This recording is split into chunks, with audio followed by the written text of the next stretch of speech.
7व्या क्रमांकावर आता जी कोण येणार आहे त्यानंतर उरलेल्या तिघी जणी बॉटम 3 मध्ये असणार आहेत, अर्थातच डेंजर झोन मध्ये असणार आहेत.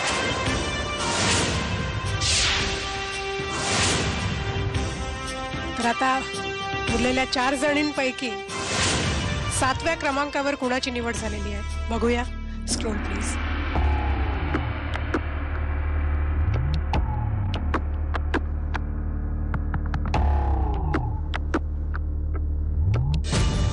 अपूर्वा गज्जला.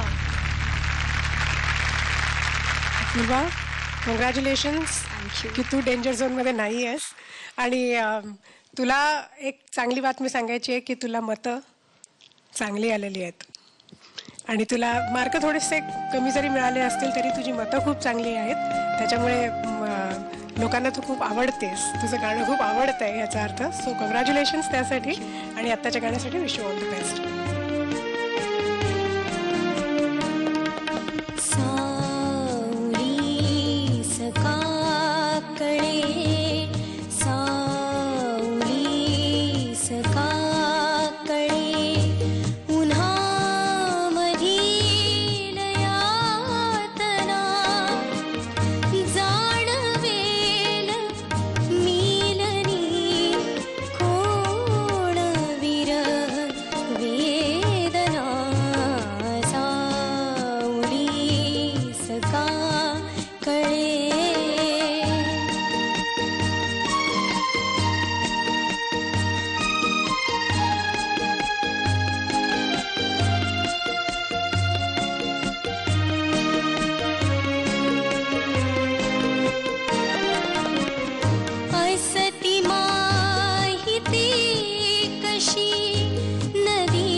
खूप छान. तुला कसं वाटला स्वतःचा परफॉर्मन्स? छान वाटला ना? Wonderful. Avdhoot, first of all Khale साहेबांचं एवढं वेगळं कॉम्पोजिशन गाण्याबद्दल तुझं मी पुन्हा कौतुक करतो. ह्या मंचावरती ही गाणं पहिल्यांदाच सादर झालं आहे. खळे काकांची गाणी म्हणजे पार्टिसिपेंटसाठी असा एक मेवा असतो ज्याच्यावरती सगळे उड्या मारतात, हा मला पाहिजे मला पाहिजे मला पाहिजे मला पाहिजे. तर तसं अजून हा एवढं सुंदर हा मेवा कुठे बाजूला राहिला, तर बाबा हा घ्या, आता इथे हा पण सादर झालेला आहे. दुसरी गोष्ट, तू स्वतःच्या आवाजाचा जो एक पोत आहे किंवा तुझ्या आवाजाला आयडेंटिटी आहे, त्यामुळे प्रत्येक गाणं एक वेगळंच ऐकायला येतं तुझ्या आवाजात. म्हणून तुला तिने मगाशी सांगितल्याप्रमाणे खूप जास्त SMS आलेले आहेत. खूप भरपूर लोकांना तुझं गाणं आवडतंय. ह्याचं कारण लोकांना तुझं गाणं लक्षात राहतंय. Thank you thank you. सलील, हा इतका सुंदर विषय आहे. सुंदर म्हणण्यापेक्षा खरं तर इतका करुण विषय असं आपण म्हणूया. खरंच आपण जी सुखासीन माणसं असतात, एसीत बसून फक्त दुःखावरचे चित्रपट बघतो आपण आणि दुःखावरची गाणी ऐकतो, त्यांना त्या वेदना कळणारच नाहीत. उन्हामध्ये असणाऱ्यांच्या वेदना काय असतात. आणि ते खूप छान मांडलंस.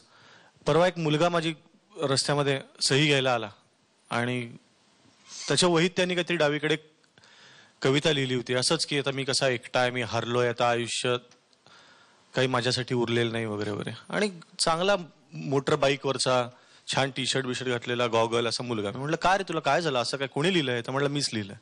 म्हटलं असं का लिहिलंयस? नाही परीक्षेत थोडे कमी मार्क मिळाले. म्हटलं हे असं म्हणून? म्हटलं तुला अडचणी आणि दुःख याच्यातला फरक कळतो का? ह्याला अडचण म्हणतात, छोटीशी कमी मार्क मिळणं ही.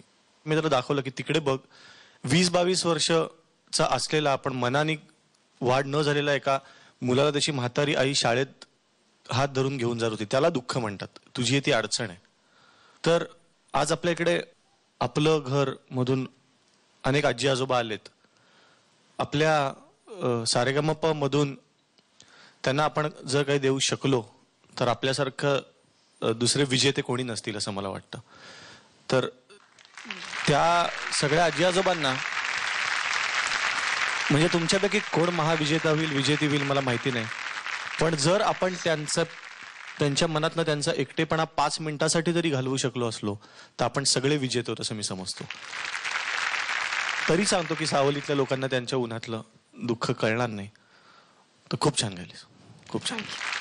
सपूर्वा, wish you all the best.